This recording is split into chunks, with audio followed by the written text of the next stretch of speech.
பிரணவ் வந்துட்டு பால் காசியாச்சு. பால் டப்பால் ஊற்றி கொடுத்தா பிரணவ் குடிச்சிருவாரு. பிரணவ் பாருங்கள் காலையிலே குண்டான்லாம் எடுத்து வச்சுட்டு என்ன பண்ணிகிட்ருக்கான்ட்டு. காலையில் லஞ்சுக்கே இன்றைக்கி வந்துட்டு சாதம் வடித்தாச்சு. சாதத்துக்கு நம்ம இப்போ தக்காளி பஜ்ஜி பண்ண போகிறோம். பற்ற வச்சுக்கலாம்.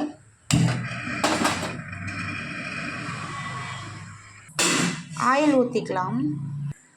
கடுகு போட்டுக்கலாம்.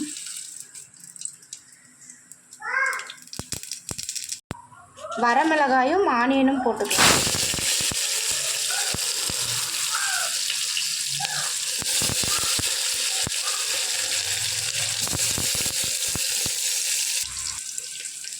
இப்போ தக்காளி சேர்த்துக்கலாம்.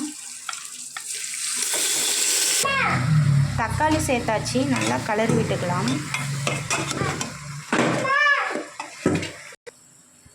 தக்காளி வதக்கிறதுக்கு கல்லுப்பு போட்டுக்கலாம்.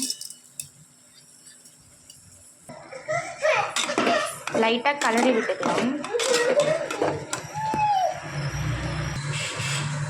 தக்காளி பஜ்ஜி நம்மளுக்கு இப்போ ரெடி ஆகிடுச்சு. காலையில் டிஃபனுக்கு சாப்பாடு போட்டுக்கலாம்.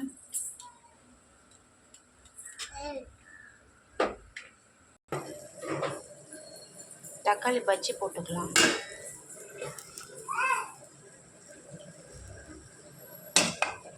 வாங்க சாப்பிட்லாம்.